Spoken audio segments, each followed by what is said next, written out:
Just getting back. Look at the bags under my eyes. I'm absolutely shattered.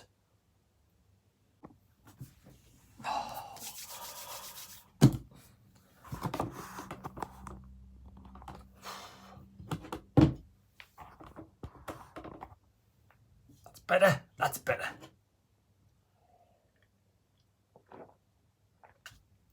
Oh, it's a wild one out there. It's a wild one out there. Yes, the storm's coming in. What a journey back. Seeing a horrendous crash 30 seconds away from one myself as well. But Jesus, what a wild day out there. M6 was an absolute nightmare. But we're back safe and sound. Literally back safe and sound. And yes, end of the day, it is what it is. Had to do the giant Liverpool. Family comes first, of course, especially your children. You know, we all want to look after our children, no matter what age they are and whereabouts they are in the world. But we can only do so much, can't we? But we're back. So I thought today, I've had a lot of questions out there. A lot of us already know the reasons why Tony Mowbray was sacked. And a lot of us speculated on why Tony Mowbray was sacked. I'm going to give you my facts. I'm going to give you my sort of what Speakman said. I'm going to give you what my sources said. And I'll give you my thoughts as well. And hopefully people who come on the channel who keep asking us the question, why was Tony Mowbray sacked? This'll answer it for you.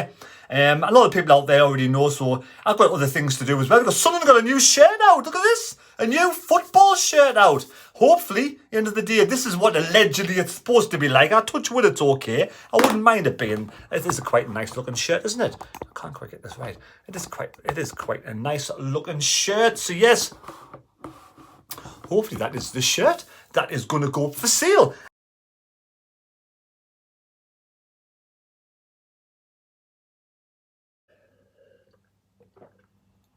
But Tony Mowbray was sacked at the beginning of December. The beginning of December.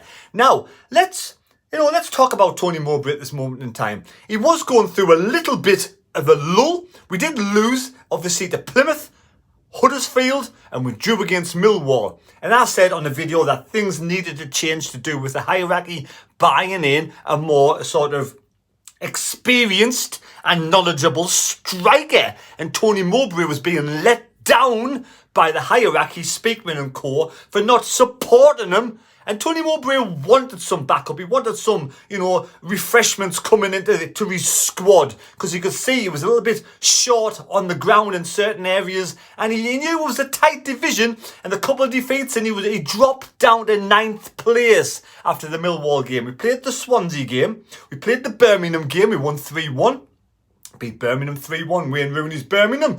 And Birmingham are kind of in the same circumstances as Sunderland are right now. They sacked a manager when they were in 6th place and they dropped down to the bottom of the table almost under Wayne Rooney. Now Sunderland were in 9th with Tony Mowbray. Yes, in 9th place we did drop, but we were all, we were up and down like a yo-yo at times, because we didn't have Tony Mowbray, was adamant we needed backup. And that's what his argument was, allegedly, to Speakman.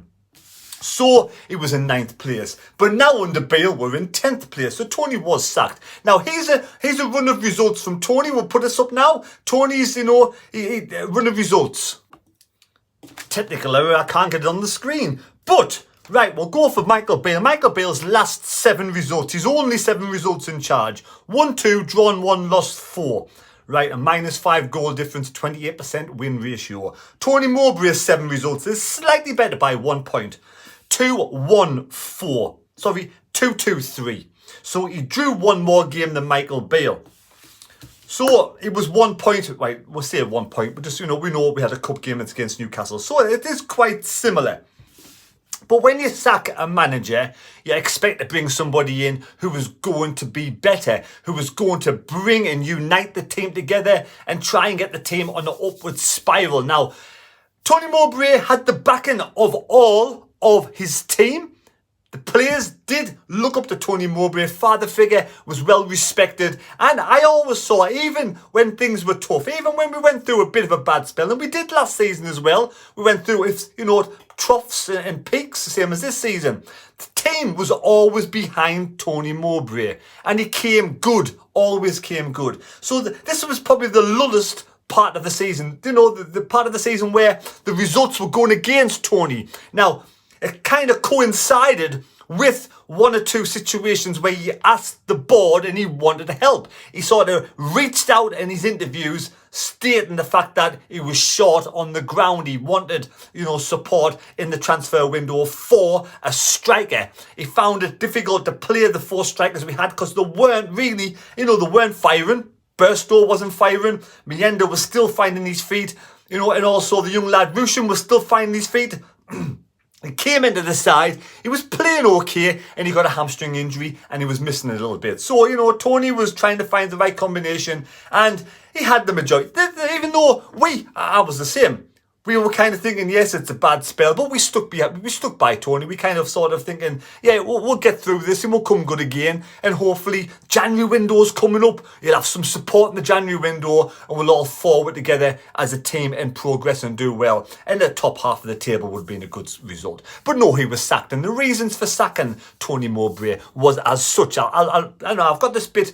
This is the interview off sort of of BBC Newcastle, where he was talking to Nick Barnes, giving explanations, the reason why he sacked Tony Mowbray. So Tony Mowbray was sacked when we were in 9th position, as Michael Beale was unveiled as Sunderland's new head coach on the 21st of December. Sporting director Christian Speakman was asked to clarify on why previous boss Tony Mowbray was sacked. He was asked to clarify why Tony Mowbray was sacked. So this was the interview with BBC Newcastle. Speakman said, "I ultimately think the club's obsession with progression and improving, and we felt to meet that progression and that improvement, we need to make a change." He said they needed to make a change to make progression. What's your thoughts on that first part of the interview? So they thought this was the right time to make the change. So this is what else was said. It was Nick Barnes on BBC Newcastle and led to believe, do you make that change early? And then maybe it's a surprise and people are maybe concerned. And like you said, it doesn't really weigh up to maybe the results. Because we weren't in a bad position under Tony Mowbray. No, they were not in a bad position under Tony Mowbray. Right, so Speakman goes on to say, or do we make the decision late? Michael spoke about the opportunity to come into the team, which is performing well. The team was performing not bad under Tony Mowbray. The team is in a good spot. He hasn't got to pick the team up off the floor of a long series of poor negative results, or even the position in the table. So Michael was happy to come in when the team was doing okay. If the team was doing okay, how is it performing now under Michael Beale? So there we go, the reasons why. He said he wanted to sack Tony Mowbray. It was the right time because he didn't want to have the team dropping down too far, which in my mind states the fact he's not going to back Tony Mowbray in the transfer window and not really going to get the reinforcers in the transfer window to help push Sunderland for promotion. Now, what's your thoughts on that? They thought that they brought in Michael Beale because Michael Beale wanted to come in when they were in a decent position in 9th place and they weren't going through, a really bad run of form. They were in a lull, in a bad run of form compared to what we've been through with Tony in the past. But it wasn't like defeat after defeat after defeat. We'd beaten Birmingham, we'd beaten Norwich, we beat Norwich 2-1, we beat Birmingham 3-1. Then we got the 2 away games where away game Plymouth, we underperformed, and we underperformed against Huddersfield, and we got back to that draw with Millwall.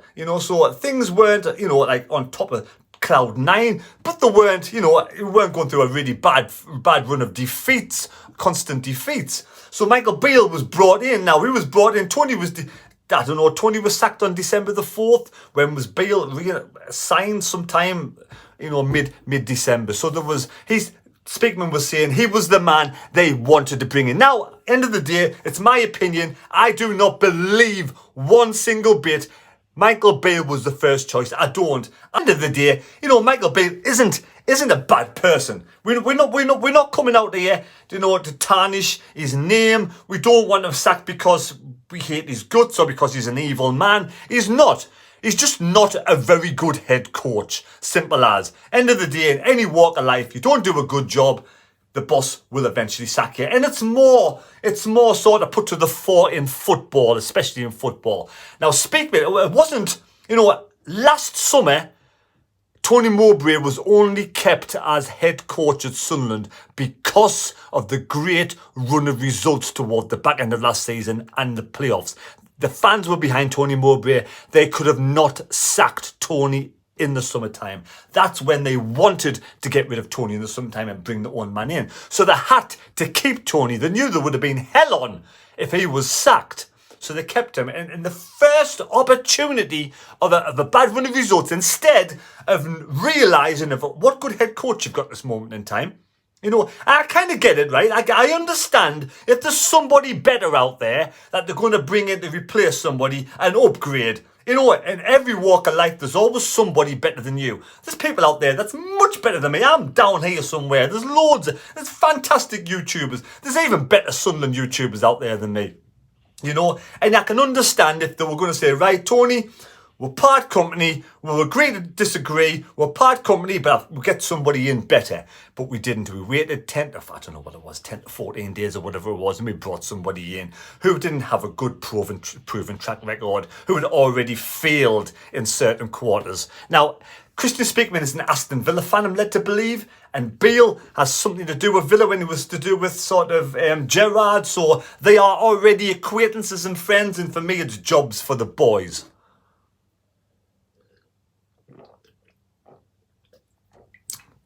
So why would you bring somebody in who isn't an up-and-coming, really exciting head coach, or somebody who's been there, got the qualifications, did it, been there, did it, got the badges in the Premier League or high up or good results in Europe, but you bring someone who's been sacked from Rangers, who had a bad run of results from QPR. QPR fans do not like him one single bit, and every single Rangers fan that has come on this channel loathed the bloke. Said he was a charlatan, he was a used car salesman. He talks to spiel. He's boring. He's bollocks. At the end of the day, he doesn't do a very good job. I'm not here to diss his personality. I'm not here to diss him as a human being. I'm here basically to go on the record of being, a good head coach. And is he better than Tony Mowbray? No, he's not. He's a downgrade. Now, I hope I'm making a lot of sense. I may not be. Sometimes I just don't. I'm not the cleverest bloke in the world. I ain't the brightest fish in the sea. But my source has told me the reason, and you can take this with a pinch of salt. It's entirely up to you. At the end of the day, you come on here, you watch the videos. I don't make you come on. I don't force you to watch the videos. This is just my opinion, my take on the whole situation. And I will do it to the best. I'm an honest man. I'll do it as honest as possible. Now, the guy who gives me the information from his sources, end of the day, I don't know 100% whether it is fact. I don't know. I know that I've had information of this person before in the past, and there's no way they would have this information unless they had a really good contact at the club or they worked at the club. Now, this is what my source had to say.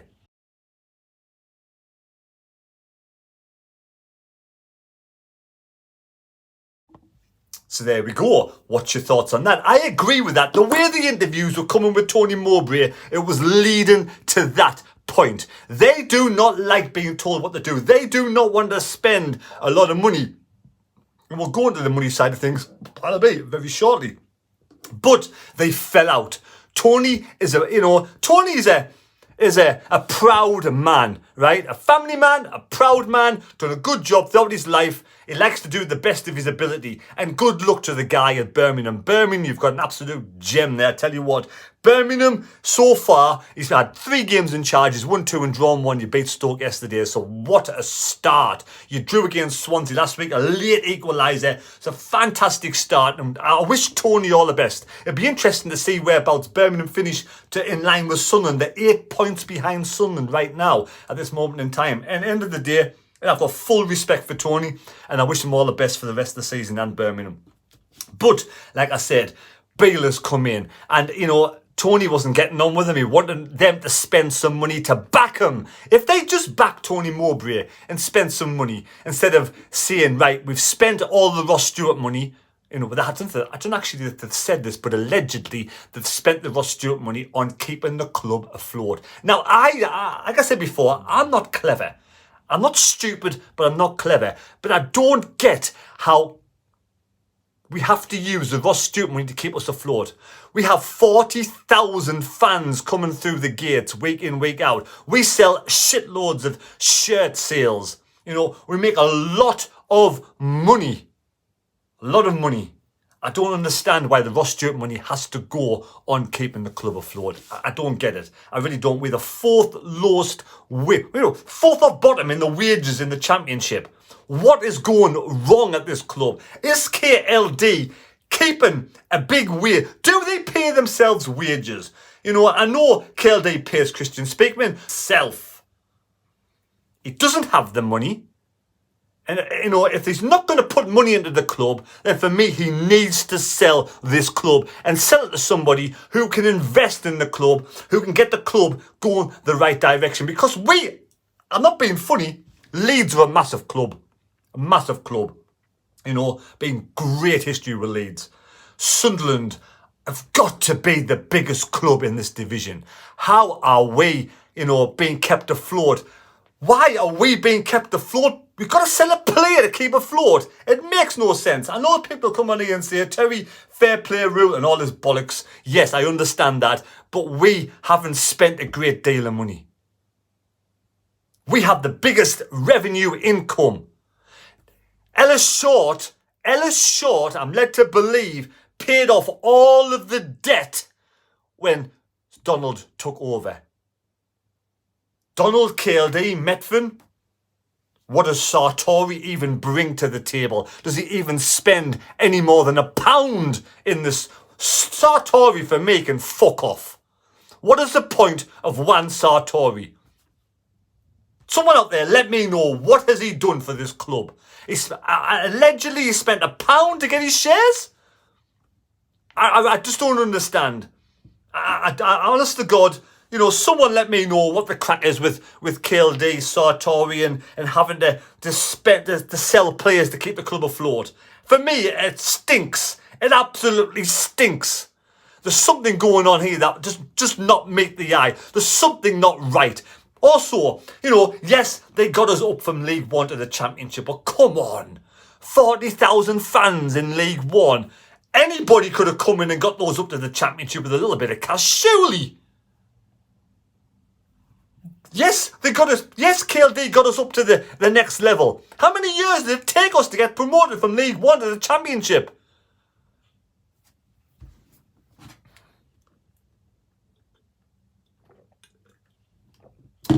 There's something just doesn't sit right with me with these owners at this moment in time. And I hope, you know what it is, right? I hope KLD proves me the fuck wrong. I hope I'm up the ballpark and totally wrong. But Bale, Michael Beale's come in and he's done his business. He's come in, the team were okay, doing all right. A little bit of a lull. He's come in, he's weaved his magic, and now we're in 10th place. We're further down the table. We're worse off than we were under Tony Mowbray. This is the worst decision Speakman has made. And if Speakman's making all these decisions, and KLD is letting this happen, KLD, you are absolutely clueless. Clueless. I have to say it again. Fucking clueless. If you had any idea Michael Beale was coming into this club as head coach. Letting someone like Speakman run amok. Sacking Mowbray and bringing in Bale. It's like me selling an Audi and getting an old flipping Corsa from 1999. It just doesn't make any sense whatsoever. At the end of the day, I know we don't. Anyway, when Michael Beale comes in, we're like, yes, we'll give him a chance. But the team looks dejected. The football is poor. We look clueless. We run out of ideas, and there's no inspiration coming from the touchline. Somebody, like somebody said, wake me up. Am I dreaming? I've heard rumours that Michael Beale is going to be sacked tomorrow. That could be absolute bollocks. I hope it's true. You know, if KLD and Speakman have any kind of, I don't know the word, any kind of decency about them as human beings, they will say, right, we've got it wrong. We've got it wrong. We shouldn't have sacked Tony. I've made a mistake bringing in Michael Beale. We're going to sack Michael Beale, pay him off, which is a waste of fucking money as well, and bring somebody else in who actually knows the job. And people in charge like Speakman shouldn't be getting involved in the team. Again, I don't know if that's true. That should be left to people who have the knowledge of running football teams. So bring somebody in with footballing knowledge who knows how to perform a team, get a team up for a game of football, how to coach a team of football, and stay the fuck out of his way. Simple as. That's the way it should be. KLD, you're the owner. You put somebody in charge. For me, sack Speakman. Put somebody in charge. Get a good manager in. Let him get on with running the club. Day-to-day runs the football club. You know, and don't take advice of Speakman. Take advice of a manager who's been there, done that, got the badges. That's why he does his coaching badges. He knows exactly what he's doing. But there we go. Anyway, I hope you understand. I hope that makes any sense whatsoever. That's the reason why Tony Mowbray was sacked, because Speakman thought it was a good time to bring somebody in who was better to take the club forward. And he got that completely wrong. But my source says otherwise. But there we go. So I hope you've enjoyed the video. Please subscribe to the channel. Give us a thumbs up. And I will still on 3 o'clock on Saturday against Stoke, still back Michael Beale and the team when that whistle blows. Simple as, because we want them to succeed. I'm not going to stand there and shout and boo Bale, whatever it is, until the final whistle blows. In between the 90 minutes, they get my full support because I want us to win. I want us to get 3 points. I want us to succeed. But I'll be happy tomorrow if Bale gets sacked. See you later. Take care. Enjoy your Sunday night. I'm going to go and make me tea. Bye.